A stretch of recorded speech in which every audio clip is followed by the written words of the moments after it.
Hello viewers, आज की video हम बात करने वाले हैं कार्य के प्रकार के बारे में। तो आज हम जानने का प्रयास करेंगे कि कार्य कितने प्रकार के होते हैं। देखिए, कार्य मुख्यतः तीन प्रकार के होते हैं। एक होता है धनात्मक कार्य, दूसरा होता है आपका ऋणात्मक कार्य और तीसरा होता है आपका शून्य कार्य। तीसरा क्या होता है? शून्य कार्य होता है। तो ये कार्य के कितने प्रकार होते हैं? तीन प्रकार होते हैं। देखिए, आपने W बराबर क्या पढ़ा था? F S cos theta. पिछले वीडियो से आप जानते हैं कि W बराबर कितना होता है? F S cos theta. Okay, अब यदि यहां हम थीटा के स्थान पर 180 रख देते हैं, कॉस हो जाएगा 180 और ये एफ एस हो जाएगा जैसा का वैसा W। तो जब U बराबर एफ एस कॉस 180 की वैल्यू कितनी होती है? -1। तो आपका W बराबर कितना आ जाएगा? -fs। तो इस स्थिति में आपका कार्य क्या माना जाएगा? ऋणात्मक माना जाएगा। 180 के स्थान पे यदि मैं 120 भी रखता हूं, 180 के स्थान पे यदि मैं 120 भी रखता हूं, तो यहां आपको जो आंसर मिलेगा वो किस में मिलेगा? माइनस में ही मिलेगा। क्यों? क्योंकि जो cos 180 की वैल्यू कितनी होती है? जो आपकी cos 180 की वैल्यू होती है वो होती है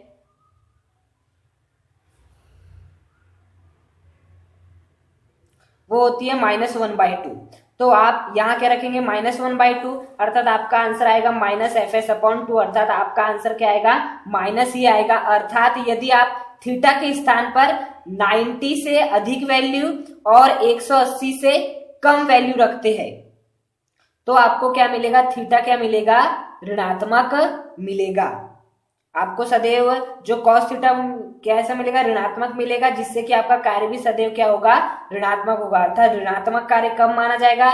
जब आपके f और s के मध्य 90 डिग्री से अधिक कोण हो और आपके 180 डिग्री से कम कोण हो, या 180 डिग्री कोण हो या 180 से 270 डिग्री के बीच कोण हो, तब आपको जो आपका कार्य देखने मिलेगा वो कैसा मिलेगा? ऋणात्मक देखने मिलेगा। ओके, तो ऋणात्मक कार्य का अर्थ समझ में आया। अब हम बात कर लेते हैं धनात्मक कार्य के बारे में। देखिए, यदि आप एफ एस कॉस थीटा, इस थीटा के स्थान पे यदि आप क्या रखते हैं? 45 डिग्री रखते हैं, तो कॉस 45 की डिग्री कितनी होती? कॉस 45 डिग्री की वैल्यू कितनी होती है? 1/√2। तो देखिए, यहाँ आपको जो कार्य मिल रहा है वो कैसा मिल रहा है? धनात्मक मिल रहा है। यदि आप 45 के स्थान पे 60 भी रखते हैं तो यहाँ पर आपको जो आंसर मिलेगा, क्योंकि cos 60 की वैल्यू कितनी होती है आपकी? √3/2। यहाँ भी आंसर आपको क्या मिलेगा? पॉजिटिव मिलेगा। अर्थात जब भी आप इस फॉर्मूले में थीटा के स्थान पे 0 से लेके 90 तक की कोई भी वैल्यू रखेंगे, 0 से लेके 90 तक की कोई भी वैल्यू रखेंगे, तो आपको जो कार्य मिलेगा वो क्या मिलेगा? धनात्मक मिलेगा। तो आपको कार्य क्या मिलेगा? धनात्मक मिलेगा। और शून्य कार्य कब मिलेगा? जब जो आपका थीटा हो वो कैसा हो? 90 डिग्री पे हो, अर्थात एफ और एस के मध्य जो कोण हो वो कितना हो? 90 डिग्री हो, तब आपको कार्य क्या मिलेगा? शून्य मिलेगा। जैसे कि हम बात करते हैं W बराबर एफ एस कॉस थीटा के स्थान पे हम मान लेते हैं 90 डिग्री। कॉस 90 डिग्री की वैल्यू कितनी होती है? 0। तो एफ एस इंटू 0 बराबर एफ एस का इंटू यदि 0 से करें तो आपका आंसर कितना आएगा? 0। अर्थात जब भी आपके एफ और एस के मध्य का कोण अर्थात थीटा 90 डिग्री हो तो जो आपका कार्य होगा वो क्या माना जाएगा? शून्य माना जाएगा। ये तो हुआ आपके सूत्र के हिसाब से। अब हम फिजिक्स के हिसाब से यदि हम देखना चाहें तो किस प्रकार से होगा? देखिए, धनात्मक कार्य कब माना जाता है? जब आपका जो थीटा की वैल्यू हो वो 0 से 90 डिग्री के बीच में हो, तब धनात्मक कार्य माना जाता है। यदि हम फिजिक्स के अनुसार देखें, भौतिक विज्ञान की परिभाषा के अनुसार देखें, तो आप जिस दिशा में बल लगा रहे हैं उसी दिशा में भी विस्थापन हो तो इसे क्या माना जाएगा? धनात्मक कार्य माना जाएगा। जिस दिशा में आपने बल लगाया है यदि उसी दिशा में विस्थापन भी हो रहा है तो इसे क्या माना जाएगा? धनात्मक कार्य माना जाएगा। मान ली ये वस्तु है, इस दिशा में आपने क्या लगाया? बल लगाए और विस्थापन आगे की ओर हो गया, वस्तु यहाँ पर आ गई। तो विस्थापन जिस दिशा में बल लगाए थे विस्थापन उसी दिशा में हुआ, तो इस परिस्थिति में कार्य क्या माना जाएगा? धनात्मक माना जाएगा। ऋणात्मक कार्य क्या होगा, आपने जिस दिशा में बल लगाया है विस्थापन उसकी विपरीत दिशा में हो, अर्थात ये आपका कोई वस्तु या आपकी वस्तु, आपने इस दिशा में बल लगाया किंतु जो विस्थापन हुआ, आपने इस दिशा में बल लगाया किंतु आपकी वस्तु विपरीत दिशा में आ गई, अर्थात विस्थापन विपरीत दिशा में हुआ, तो यह कार्य कैसा माना जाएगा, ऋणात्मक माना जाएगा। अर्थात बल की दिशा के विपरीत यदि विस्थापन की दिशा हो तो कार्य आपका ऋणात्मक माना जाएगा। अब शून्य कार्य किसे कहेंगे, यदि आपने किसी वस्तु पर बल लगाया, यदि किसी वस्तु पर आपने क्या लगाया, बल आरोपित किया किंतु वह वस्तु विस्थापित ही नहीं हुई, तो कार्य क्या माना जाएगा, शून्य माना जाएगा। तो कार्य क्या माना जाएगा, शून्य माना जाएगा। तो धनात्मक कार्य का अर्थ क्या हुआ, बल की दिशा जो है वही दिशा यदि विस्थापन की है तो इसे धनात्मक कार्य माना जाएगा। बल की दिशा जो है, बल की दिशा आपकी जो है यदि उसके विपरीत आपका विस्थापन होता है, उसकी विपरीत दिशा में, बल आपने इस दिशा में लगाया, विस्थापन इस दिशा में हो रहा है, तो यह ऋणात्मक कार्य। और यदि आपने बल लगाया किंतु वस्तु विस्थापित ही नहीं हुई तो यह कार्य कैसा माना जाएगा, शून्य कार्य माना जाएगा।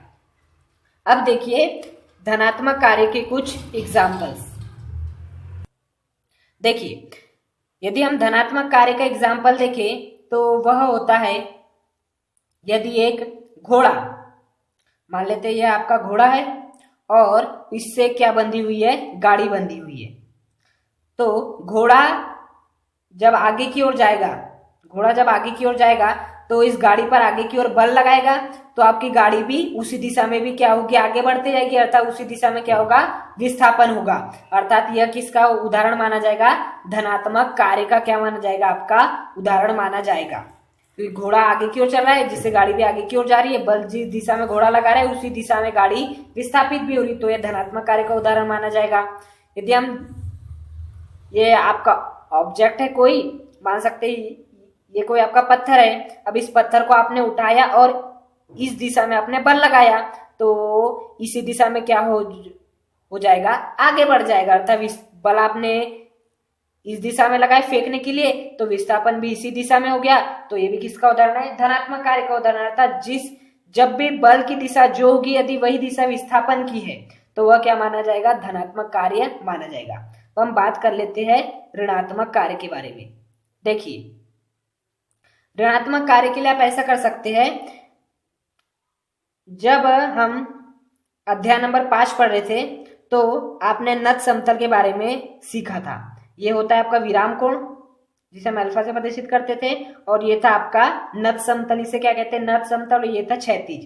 तो यहाँ जो वस्तु रखी हुई होती है, ये वस्तु आगे की ओर गति करना चाहती है, अर्थात बल इस दिशा में लगता है, मतलब कि जो आपका वस्तु की ये होती है आपकी वेग की दिशा, जो वस्तु के वेग की दिशा है, यदि हम इसको थोड़ा भी बढ़ाते तो वो इधर की ओर खिसकने लगेगी, अर्थात आपकी वेग की दिशा इधर की ओर लगती, किंतु घर्षण बल इसकी विपरीत दिशा में लगता है कि नहीं। घर्षण बल कहाँ लगता है, घर्षण बल वहां लगता है जहां वस्तु की गति का क्या हो सके, विरोध हो सके। तो वस्तु को इधर की ओर गति करना चाहती तो घर्षण बल पीछे की ओर लगेगा, तो ये भी किसका उदाहरण है, ऋणात्मक कार्य का। घर्षण बल तो लग रहा है विपरीत दिशा में, फिर भी आपकी वस्तु आगे की ओर विस्थापित हो रही है, तो यह भी किसका उदाहरण हुआ, ऋणात्मक कार्य का। जब आप कोई पत्थर ऊपर की ओर उठाते हैं, तो पत्थर का विस्थापन होता है ऊपर की ओर, किंतु गुरुत्वाकर्षण बल नीचे की ओर लगता है। बिल्कुल, गुरुत्वाकर्षण बल कहाँ लगता है, नीचे की ओर लगता है, अर्थात गुरुत्वाकर्षण बल की दिशा है नीचे की ओर और आपने इस पत्थर को उठाया है ऊपर की ओर, तो यह भी क्या माना जाएगा, ऋणात्मक कार्य का उदाहरण माना जाएगा। और यदि हम शून्य कार्य की बात करें तो शून्य कार्य का अर्थ होता है, यदि आप दीवार पे जितना भी बल लगा ले, दीवार अपने स्थान से विस्थापित नहीं होती है, अर्थात बल तो लगाया आपने किंतु विस्थापन नहीं हुआ है, अर्थात यह कैसा माना जाएगा, शून्य कार्य माना जाएगा। तो आज के वीडियो में हमने बात की कार्य के प्रकार के बारे में और उसके उदाहरण के बारे में। आपको ये वीडियो पसंद आया तो इस वीडियो को लाइक करें, चैनल को सब्सक्राइब करें और कमेंट करके हमें जरूर बताएं कि आपको ये वीडियो कैसा लगा। धन्यवाद।